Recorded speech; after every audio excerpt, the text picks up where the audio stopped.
Escuchas a Héctor Rosales en radio. A veces es fácil caer en las trampas de maravillarnos del mundo o de entretenernos con cosas que no son importantes.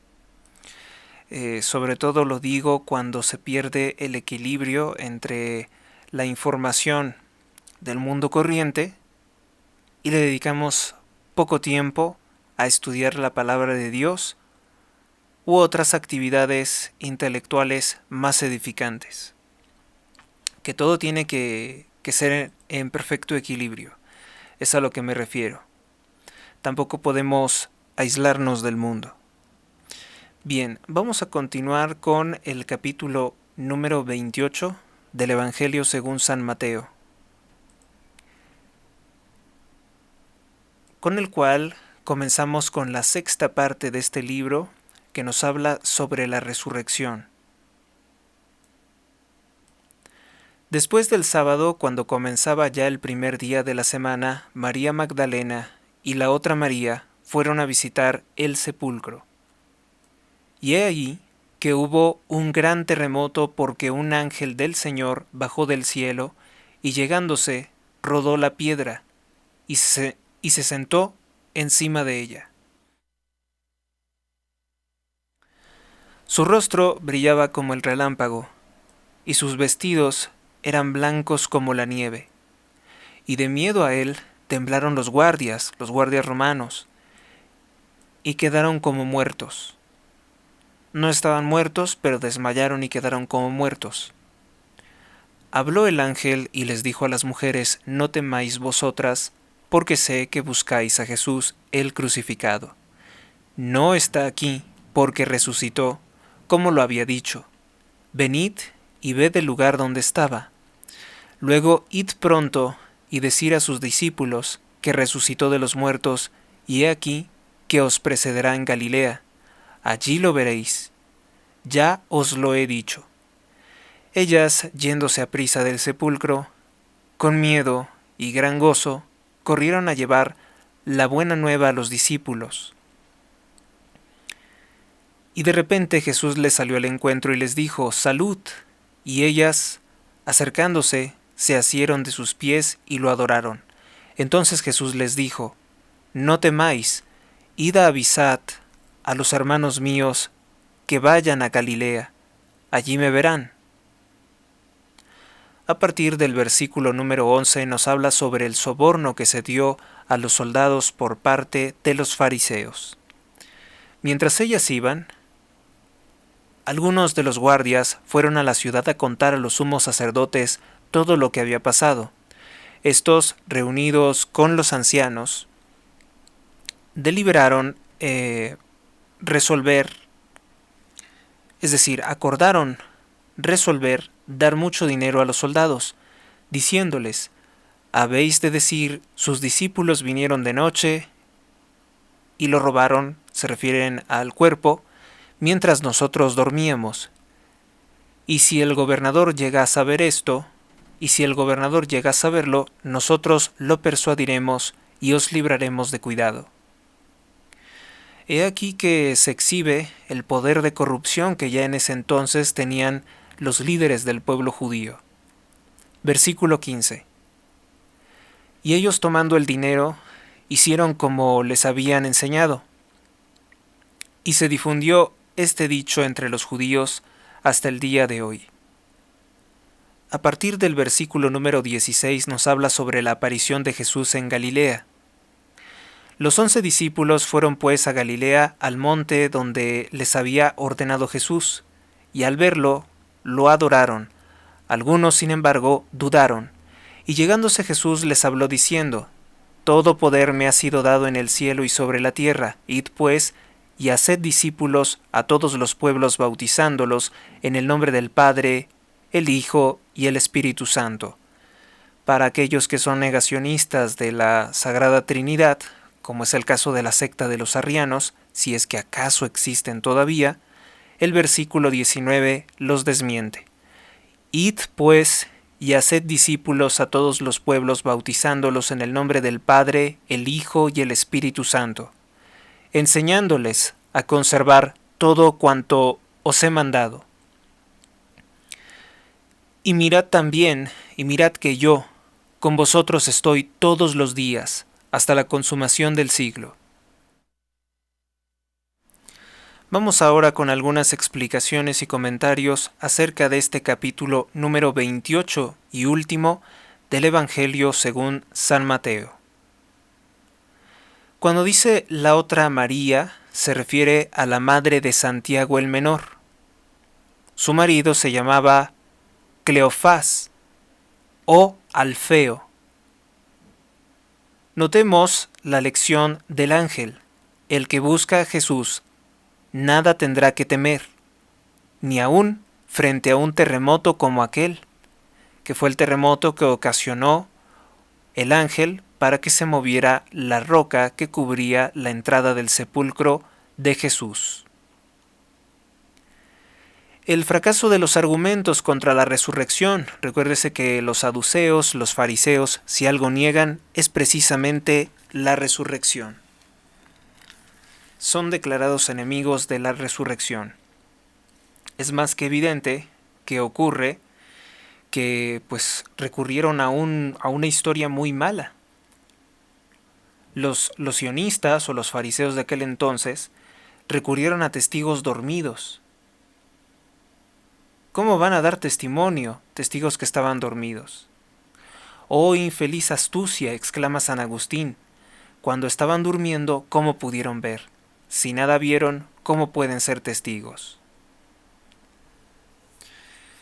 En el versículo número 20, Cristo le dice a sus apóstoles lo que han de hacer, a lo que han de dedicar su vida, enseñándoles a conservar todo cuanto os he mandado.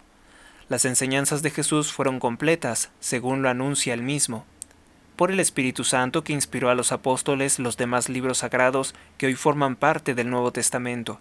De esta manera, según se admite unánimemente, como dice Timoteo capítulo 6 versículo 3 y 20, la revelación divina quedó cerrada con la última palabra del libro del Apocalipsis. Erraría, pues. Se considera que se equivocaría. Erraría, pues, quien supiese que ésta, la jerarquía, estuviera llamada a crear o enseñar verdades nuevas. No hay verdades nuevas que no se hubiesen recibido de los apóstoles, sea por la tradición escrita en la Biblia o sea por la tradición oral de los mismos apóstoles, que la tradición oral es lo que le hace falta a los herejes, porque la rechazan. Aunque, dicho sea de paso, no la rechazan del todo. Sin querer, incluso los herejes aceptan parte de la tradición católica. ¿Dónde? Pues en el canon de la Sagrada Biblia, del Nuevo Testamento y del Antiguo Testamento. ¿Cómo saben que esos libros deben de ser considerados auténticos y que no son apócrifos? Por la tradición católica. Y eso lo tienen los herejes, aunque ellos distorsionen todas las palabras de la Sagrada Escritura por acción del maligno Martín Lutero. Se entiende así cómo la jerarquía eclesiástica no es ni pretende ser una nueva fuente de verdades reveladas, sino una predicadora de verdades no antiguas, sino eternas. No son verdades antiguas, sino eternas. Vamos a una pausa y continuamos. En un momento regresamos.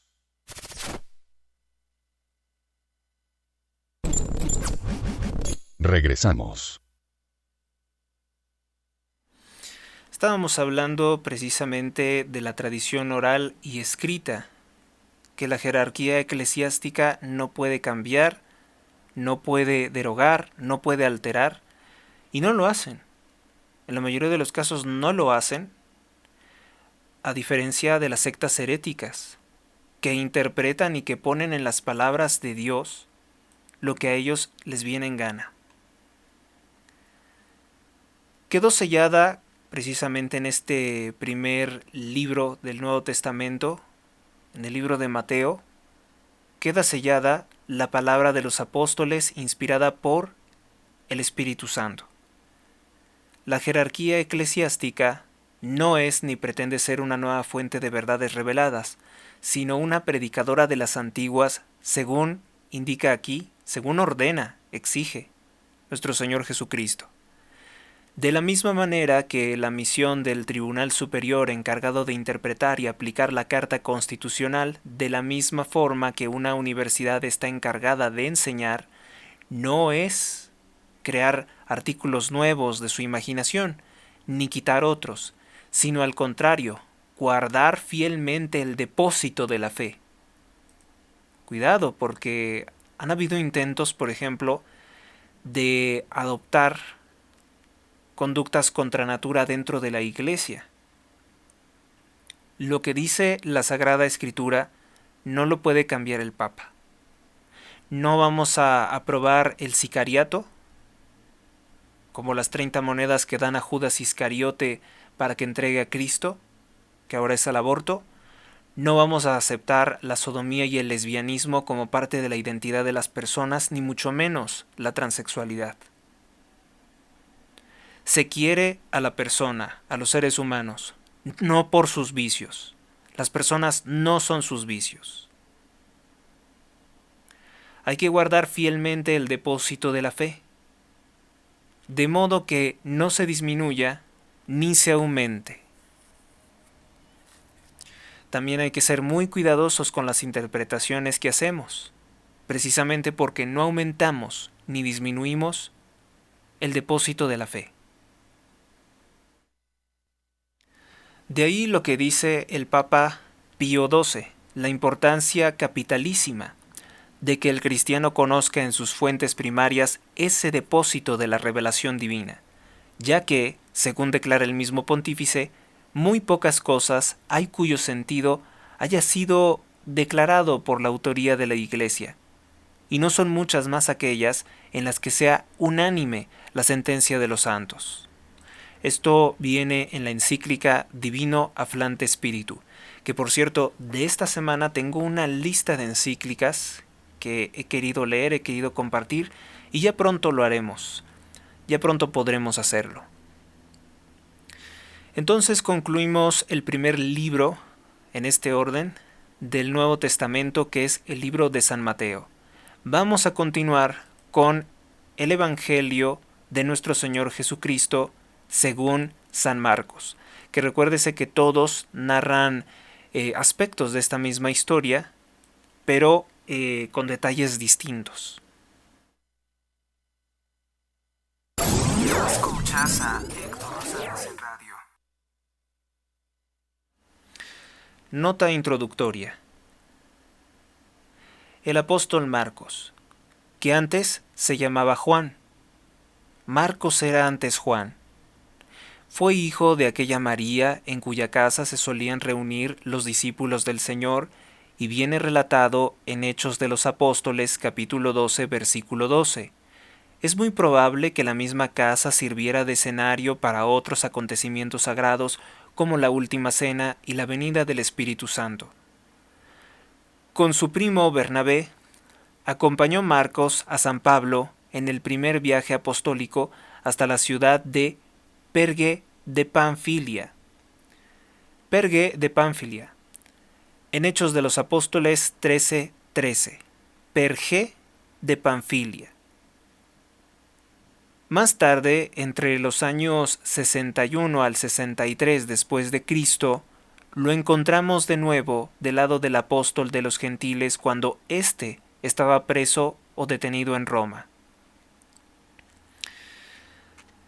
San Pedro llama a Marcos como su hijo en el primer libro de Pedro, lo que hace suponer que fue bautizado por el príncipe de los apóstoles. La tradición más antigua confirma por unanimidad que Marcos en Roma transmitía a las personas las enseñanzas del Padre Espiritual, escribiendo allí en los años 50 o 60 su Evangelio, que es por consiguiente el de San Pedro también. Esto es muy interesante porque es el origen de los textos. Por lo general, las personas tienen pues una interpretación equivocada sobre que todos estos textos fueron escritos directamente por los apóstoles y mucho fue prédica oral. El fin que el segundo evangelista se propone es demostrar que Jesucristo es Hijo de Dios y que todas las cosas de la naturaleza y aun los demonios le están sujetos, están bajo su dominio, por lo cual relata principalmente los milagros y la expulsión de los espíritus inmundos. El Evangelio de San Marcos, probablemente sea el más breve de los 4, presenta en una forma sintética muchos pasajes de los libros sinópticos. No obstante, lo cual reviste de singular interés porque narra algunos episodios que le son exclusivos y también por muchos matices propios que permiten comprender mejor los demás evangelios. Murió San Marcos en Alejandría de Egipto, cuya iglesia gobernaba. La ciudad de Venecia, que lo tiene por santo patrono, venera su cuerpo en la catedral de esa importante ciudad italiana. El nombre de Marcos nos habla de una síntesis de muchas culturas, porque el nombre de Marcos, que es popularmente entendido como un nombre judío o como una castellanización o latinización de un nombre judío, pues tiene su origen en el paganismo, tiene su origen en el dios Marduk. Posteriormente los judíos, que estuvieron cautivos en Babilonia, adoptaron el nombre de Mardoqueo. Luego otros se hicieron llamar Mordecai, pero es Marcos. Y en otras lenguas, como en el inglés, se le conoce como Mark. Bueno, vamos a iniciar con el Evangelio de San Juan Bautista. Bueno, me refiero a los hechos que narra San Marcos sobre San Juan el Bautista. Versículo 1. Comienzo del Evangelio de Jesucristo, Hijo de Dios, según lo que está escrito en Isaías, el profeta: Mira que envío delante de ti a mi mensajero, el cual prepara tu camino. Se refiere evidentemente a San Juan el Bautista. Voz de uno que dama en el desierto, que clama en el desierto. Un error tipográfico. Voz de uno que clama en el desierto. Preparad el camino del Señor, enderezad sus sendas. Estuvo Juan el Bautista bautizando en el desierto y predicando el bautismo del arrepentimiento para perdón de los pecados. Y todos iban a él de toda la tierra de Judea y de Jerusalén, y se hacían bautizar por él en el río Jordán, confesando sus pecados. Juan estaba vestido de pelos de camello y llevaba un ceñidor de cuero alrededor de sus lomos. Su alimento eran langostas y miel silvestre. Y predicaba así. Él decía: Viene en pos de mí el que es más poderoso que yo, delante del cual yo no soy digno ni aun de inclinarme para desatar la correa de sus sandalias. Yo os he bautizado con agua, pero él os bautizará con el Espíritu Santo. Y si San Juan el Bautista no era digno de desatar la correa de sus sandalias, ¿nosotros qué podemos hacer?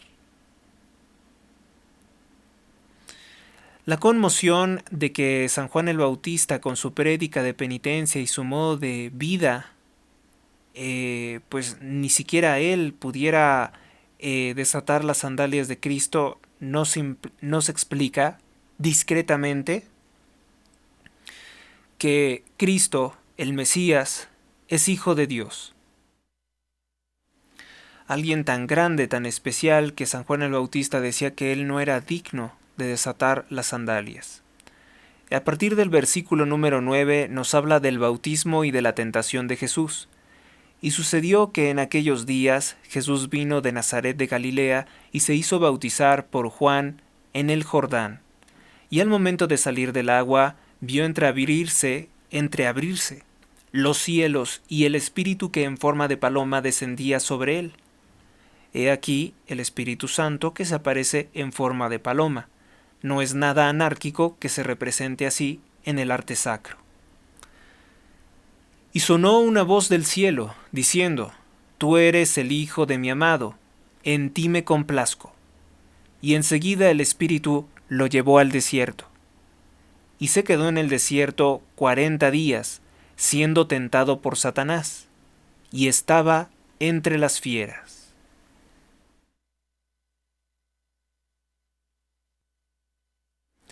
Segunda parte. Jesús en Galilea. Versículo 14. Después que Juan hubo sido encarcelado, fue Jesús a Galilea predicando la buena nueva de Dios, es decir, el Evangelio, y diciendo: El tiempo se ha cumplido, y se ha acercado el reino de los cielos, arrepentíos y creed en el Evangelio. Versículo 16. Sobre los primeros discípulos. Pasando a lo largo del mar de Galilea, vio a Simón y Andrés, hermano de Simón, que echaban la red en el mar, pues eran pescadores. Díjoles Jesús: Venid, seguidme, y yo os haré pescadores de hombres. Y enseguida, dejando sus redes, le siguieron. Yendo un poco más adelante, vio a Santiago, hijo de Zebedeo, y a Juan su hermano, que estaba también en la barca, arreglando sus redes. A punto los llamó, y ellos dejaron a Zebedeo su padre en la barca con los jornaleros, lo siguieron. Que esto tiene mucho contraste con aquellos que decían: sí te quiero seguir, pero déjame despedirme de mi padre, de mi madre. No, tenían que seguirlo en ese mismo momento. Versículo 21. Entraron a Cafarnaum, y luego, el día de sábado, entró en la sinagoga y se puso a enseñar. Y estaban asombrados por su doctrina, pues les enseñaba como quien tiene autoridad y no como quienes son los escribas, no como los escribas, que no parecen tener autoridad. Versículo 23. Primeros milagros de Jesús. Se encontraba en las sinagogas de ellos un hombre poseído por un espíritu inmundo, el cual gritó: ¿Qué tenemos que ver contigo, Jesús de Nazaret? ¿Has venido a perdernos? Te conozco quién eres, el Santo de Dios. Mas Jesús lo increpó diciendo: Cállate y sal de él. Entonces el espíritu inmundo, zamarreándolo y gritando muy fuerte, salió de él. Y todos quedaron llenos de estupor, tanto que discurrían entre sí y decían: ¿Qué es esto? Una doctrina nueva e impartida con autoridad. Aún a los espíritus inmundos manda y le obedecen. Y pronto se extendió su fama por doquier, en todos los confines de Galilea. Luego que salieron de la sinagoga, vinieron a casa de Simón y Andrés con Santiago y Juan. Y estaba la suegra de Simón en la cama con fiebre, y a punto le hablaron de ella. Entonces fue a ella, y tomándola de mano, la levantó y la dejó la fiebre, y se puso a servirles. Desde ese momento quedó sana. No después, desde ese mismo instante. Llegada la tarde, cuando el sol se hubo puesto, le trajeron todos los enfermos y todos los endemoniados, y toda la ciudad estaba agolpada a la puerta. Sanó a muchos enfermos afligidos de diversas enfermedades y expulsó muchos demonios, pero no dejaba a los demonios hablar, porque sabían quién era él. No dejaba a los demonios hablar, porque ellos sí sabían quién era él. En la madrugada, siendo aún muy de noche, se levantó, salió fuera. Salió y fue a un lugar desierto, y se puso allí a orar. Mas Simón partió en busca de sus compañeros. Cuando le encontraron, le dijeron: «Todos te buscan». Respondióles Cristo: «Vamos a otra parte, a las aldeas vecinas, para que predique allí también, porque a eso salí». Y anduvo predicando en sus sinagogas, por toda Galilea, y expulsando a los demonios. Vino a él un leproso, le suplicó de rodillas, le dijo: «Si quieres puedes limpiarme». Entonces Jesús, movido a compasión, Alargó la mano, lo tocó y le dijo: «Quiero, sé sano». Al punto lo dejó la lepra y quedó sano. Y amonestándolo, le despidió luego y dijo: «Mira, no digas nada a nadie, mas anda a mostrarle al sacerdote y presenta, por tu curación, la ofrenda que prescribió Moisés para que le sirva de testimonio». Pero él se fue y comenzó a publicar muchas cosas y difundir la noticia, de modo que Jesús no podía ya entrar ostensiblemente en una ciudad, sino que quedaba fuera, en lugares despoblados, y acudían a él de todas partes. Vamos a hacer una pausa y continuamos. En un momento regresamos.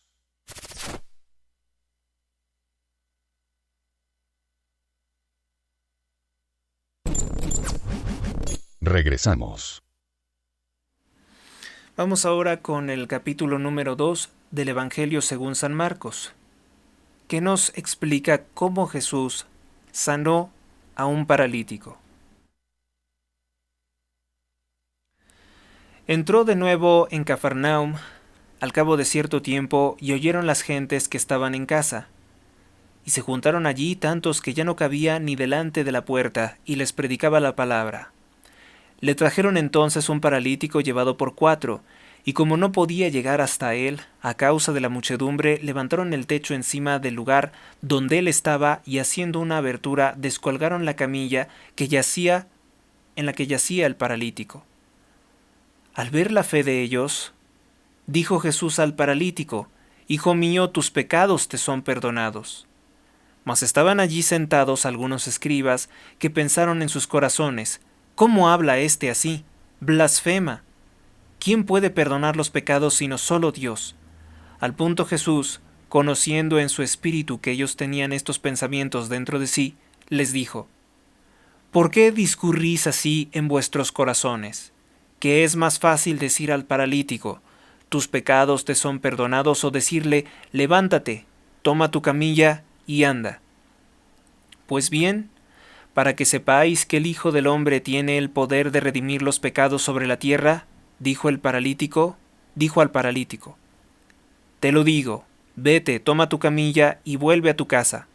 Se levantó, tomó enseguida su camilla y se fue de allí, a la vista de todos, de modo que todos se quedaron asombrados y glorificaban a Dios diciendo: «No hemos visto jamás nada semejante». A partir del versículo número 13 nos habla sobre la vocación de San Mateo. Salió otra vez a la orilla del mar, y todo el pueblo venía a él, y les enseñaba. Al pasar, vio a Leví, hijo de Alfeo, sentado en la recaudación de impuestos, y le dijo: «Sígueme». Y levantándose lo siguió. Y sucedió que cuando Jesús estaba sentado a la mesa en casa de él, muchos publicanos y pecadores se hallaban también allí, con él, con Levi y sus discípulos, porque eran numerosos los que lo habían seguido.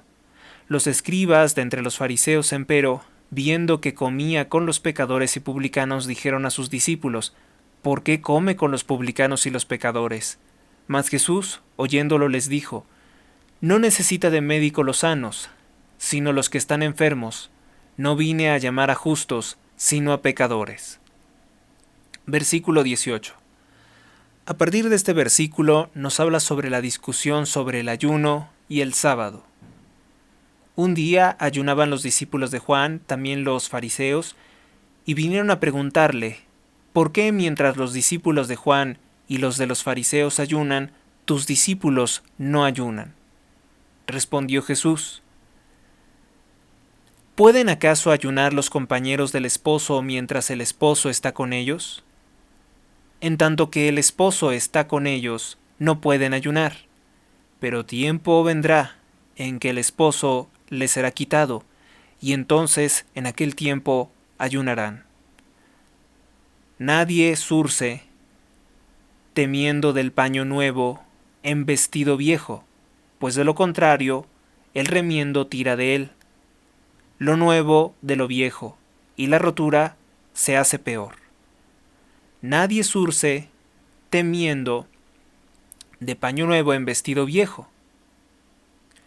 Nadie tampoco echa vino nuevo en cueros viejos, pues de lo contrario el vino hará reventar los cueros y se pierde el vino mismo que los cueros. Se pierde el vino nuevo, es decir, y también esos cueros, sino que se ha de poner el vino nuevo en cueros nuevos. Versículo 23. Vamos a hacer una pequeña explicación sobre esto.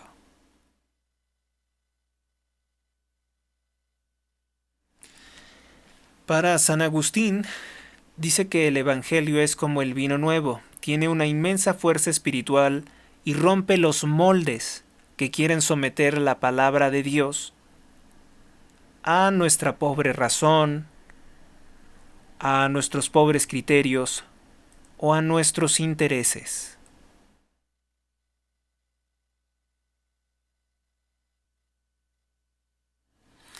De ese modo se debe de entender que el vino nuevo solamente puede ser guardado en personas que no tengan ya una adaptación a viejos y malos hábitos, que no quieran abandonar. Versículo 23. Sucedió que un día de sábado él iba atravesando los sembradíos o los sembrados, y sus discípulos mientras caminaban se pusieron a arrancar espigas. Entonces los fariseos le dijeron: ¿Ves? ¿Por qué hacen en día de sábado lo que no es lícito? Respondió Cristo: ¿acaso nunca leísteis lo que hizo David cuando tuvo necesidad y sintió hambre? Él y sus compañeros, cómo entró en la casa de Dios en tiempos del sumo sacerdote Abiatar, y comió de los panes de la proposición, los cuales no es lícito comer, sino a los sacerdotes, y dio también a sus compañeros. Y les dijo: el sábado se hizo por causa del hombre, y no el hombre por causa del sábado. De manera que el Hijo del Hombre es dueño también del sábado. La expresión es muy emblemática. ¿Para qué son las cosas? ¿Para qué creó Dios el mundo? Para el correcto uso y disfrute del ser humano. Este versículo 28 y 27 y 28, desmiente completamente algunos de los postulados del radicalismo ecológico, que de hecho no es ecológico, porque así como este mandamiento, así como esta parte de la Sagrada Escritura dice que el sábado se hizo por causa del hombre, es decir, para el hombre, no el hombre para el sábado. De esa misma forma sabemos que la ecología se hizo para mantener la salud del hombre, de las poblaciones humanas. Pero hoy en día una doctrina herética, extremista y que predica el desprecio contra el prójimo, contra el ser humano, que es un ecologismo radical, pareciera que está afirmando que la Tierra debería de existir sola, sin la población de seres humanos. No, la Tierra se creó por Dios para el hombre. Y si no es para el hombre, entonces no tendría razón de existir la Tierra, si no hubiera más seres humanos. El sábado se hizo por causa del hombre, y no el hombre por causa del sábado, de manera que el Hijo del Hombre es dueño también del sábado. Para hacer el bien no hay día malo. No hay día malo para hacer el bien o para hacerse un bien. Vamos a hacer una breve pausa y continuamos con la última parte. En un momento regresamos.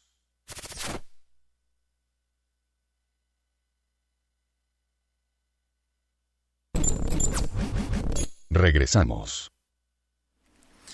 Entramos en la última parte de esta emisión y es muy importante siempre no confundir las cosas.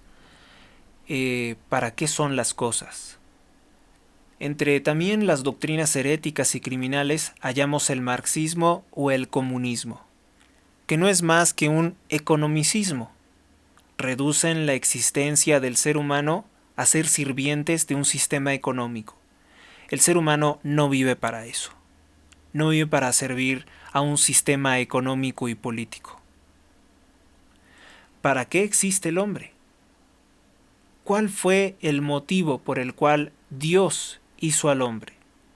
A su imagen y semejanza. Dios quiere que todos seamos felices, y la única forma de ser felices es la forma que ha enseñado Dios mismo. Vamos entonces ahora con Marcos capítulo 3. Vamos a iniciar, mejor dicho, únicamente con este capítulo, que en su primera parte nos habla sobre el nuevo encuentro de Jesús con los fariseos. Entró de nuevo en la sinagoga y había allí un hombre que tenía seca la mano. Y lo observaban para ver si lo curaría en día de sábado, a fin de poder acusarlo de que no se debía de curar en día de sábado. Imagínense. Es un acto de crueldad. Les había dicho que no hay día malo para hacer el bien. No hay un día que esté prohibido hacer el bien. Entonces dijo al hombre que tenía la mano seca: ponte de pie en medio. Después le dijo: ¿es lícito en día de sábado hacer bien o hacer mal, salvar una vida o matar? Pero ellos callaban. Mas él, mirándolos en derredor con ira, contristado por el endurecimiento de sus corazones, dijo al hombre: alarga la mano.